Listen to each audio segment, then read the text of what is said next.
I think if somebody were to ask me what it would take to completely restructure the way that we delivered education, and that we're going to move from an in-person learning environment to something that's completely online, we're going to teach kids from their homes while we are oftentimes in our homes, I would have said we could do that maybe if you give me 3 years, a significant budget, and extensive time to work with our team to put that in place.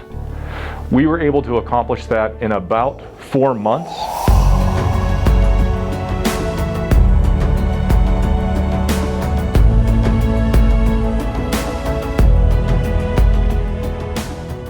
So when we think of heroes in general, we normally think of, say, a military vet or a police officer or a firefighter, somebody who runs towards danger when everybody else is running away. Well, my staff has basically run to the danger every day since the governor's orders came out that we had to shut down school. And so from the time that we closed in March until the time, especially when we opened again in September to deliver comprehensive distance learning in a way that really was top notch, and we got technology in the hands of all of our students, we had technology in the hands of our teachers, and we really were able to deliver a pretty high quality learning product in 6 months. Okay, yeah, so I started in May, which is pretty much right in the middle of COVID, so it's been kind of a crazy year. The resiliency is amazing. We sat down and planned things, then everything changed. Sat down and planned things again, everything changed. They came together, we called them, set up a meeting. 10 minutes later, oh, by the way, we have to cancel because we have to replan everything all over again. We have had so many plans that we have pulled together and then been told that it wouldn't work. And so just the resourcefulness and how that we've been able to come up with other different avenues. And if you'd have asked me a year ago, or if that was even possible, I would have said absolutely no way is that even possible. It's a non-starter. We could have responded in a negative way and become depressed and gotten down. And of course, there have been down days for all of us. But overall, what I have seen is a positive spirit, a can-do spirit, a spirit that says we'll do whatever it takes to help our kids not only survive, but also thrive during this unusual time that we all are navigating. Came out of the school year in May, June, July, and how hard all of the administrators and the principals worked, connecting with people in their buildings to create these plans that were organic for their buildings, and how committed they were to the safety of everybody.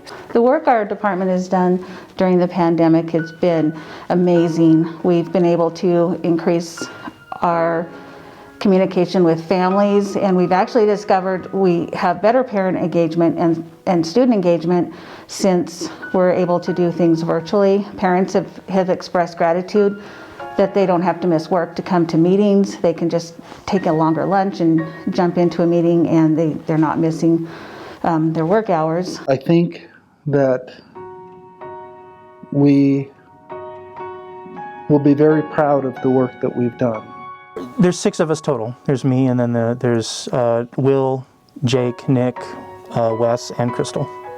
I was really lucky this year because we got to have Canvas coaches to help train our teachers and be support for our teachers with Canvas, and it has been the biggest blessing to me because our Canvas coaches did all the training and they also still provide the first level support, and they're really great for me too because we have a little group, so if I have a question or something I want to bounce off of them, I'll put it in our Canvas coaches group. The conditions on the ground are changing so quickly. It's like we always have to come up with, some, new way to address something. And I think they've just done a great job of pulling together and really, working as a team and just supporting one another. When students arrive with their parents, they come in and get a squirt of hand sanitizer, and the person who is bringing them in asks them the requisite questions about whether they have any symptoms of COVID, and goes through our safety checklist to ensure that everyone's healthy and not awaiting the results of a COVID test. Every single time, they would look at it in terms of, okay, what can we do? What's possible as opposed to what's impossible? To try to make a program that was for the kids, with a focus on the kids. Then we usually hand the parent some documents to fill out regarding their student's performance in school, developmental history. And the parent can wait here while the student's being evaluated, or they can take the papers and leave, and then somebody from our evaluation center will contact them to let them know that the student's done being evaluated. Nothing's ever perfect, so we're in a constant state of how we can make this better, and our focus is always on the kids, always on what's best for the kids. We then bring the student in here, where they get to meet our evaluator, Dr. Fry, and he works for Southern Oregon ESD. So when the student arrives, they sit down and log in, and our evaluator will begin asking them questions, and we close the door and allow the evaluation to start. This is our toddler area. This is our toddler. This is Pelican Babies. We have 2 sections for our toddlers. We serve children 6 weeks to 3. So in this area we have 1 to 2 year olds, and then in the other room we have our infants. Everyone's put in a lot of extra work, a lot of extra activities. We've had to go above and beyond. Normally we see the teen parents and the children in the center each day. We've had to be creative. We've taken activities and materials home to the parents. We are making contacts and connections with the families through our Facebook page, and more letters and just projects and things, because we don't have that face-to-face interaction with them on site anymore. So the biggest thing we saw right off the bat was having to go everything digital. So trying not to touch everything, everybody needs to sign still and do all that. We had to shift and try to make everything digital, send it all electronically. You know, we've all just been very, grateful that the staff here in the district has been so willing to be flexible and open to change. I mean, there's been so many new things, instituted this year, CDL and hybrid. I mean, and the technology that goes along with those things.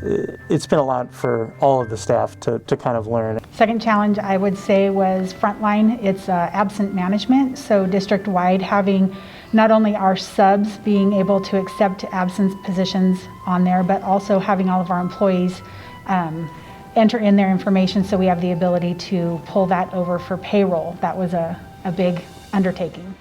So that's probably what I'm most proud of, is our ability to make that transition as quickly and effectively as we did. And then, to top it all off, now we're trying to do a hybrid learning where we get kids back in person, but it still looks very different than it ever has before.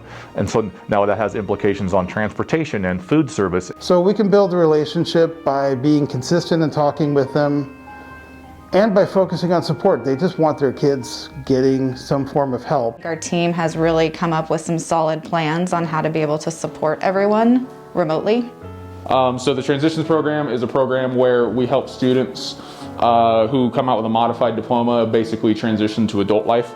So we help them learn some adult skills, some life skills, such as how to pay bills, how to get a job, how to take care of themselves, chores, stuff like that. Basically the whole point of the program is just to get them ready to become an adult on their own. Trying to get out of my comfort zone of what I know for my job and dive into different roles. I started leading the suicide prevention team for the district and put together our suicide prevention protocol manual. I joined You Matter to Klamath. I am the district liaison or go-to for the community resource team. So I think trying to find different ways that I could help and not be in the classrooms. I sincerely want to thank everyone in my staff for coming together during this really challenging year and working together to create systems to support our students in innovative ways. The teamwork was amazing of what they got done. And the teamwork goes to the principals as well and the schools. They were amazingly supportive with everything we tried to do to help us so that we could put something together for the kids. The other thing that I think that it has done is it has really highlighted how interconnected all of our different departments are, and that it truly takes a village to raise a child and to educate a child. Make it all work together, and we work together, communicate awesome, and it has resulted into a really good, successful program, I think. You guys did awesome. Everybody was really great. Everybody's been super nice, understanding, accommodating. It's kind of been a learning curve for everybody, so it's been super nice working with everybody. This has been an amazing display of what a group of people that are totally different can do together, and then how to use their strengths to make everything better as we went along. We may look back on this 50 years from now and have raised the greatest generation ever. You know, I think the big thing is just that, you know, we've all pulled together and done a great job at supporting one another. Everybody I work with is great. The thing I'd say I'm most proud of is just their tenacity. I mean, they're always doing something, they're always working on something, they're always trying to make something work, which I think is pretty cool. It's cool to know that they're passionate about the students as well. I'm really proud that our staff didn't give up. I know that people in this district care about kids, and I know they want to understand medically what's going on, and the validation of being part of that conversation and part of that discussion has been something I've not ever known before professionally as a school nurse. You know, I think we're just appreciative that for the most part, staff has been so flexible and for the most part willing to try and learn, you know, new things, and, you know, everybody's just sort of pulled together, I think.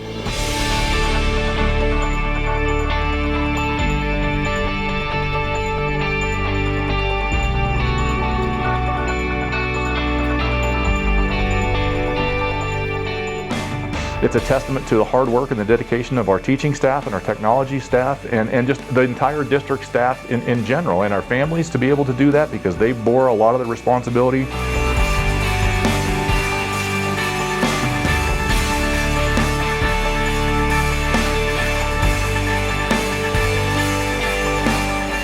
COVID has taught us nothing else. It's that change is imminent, and it happens all of the time. And it doesn't matter if you've spent weeks or months planning for a certain scenario. That scenario may not come up, and you have to pivot and move on to something else. And I think that collectively we've been willing and able to do that. And because of our willingness and ability to recognize the current solution and adjust and make changes, that's really allowed us to have a lot of success for our students.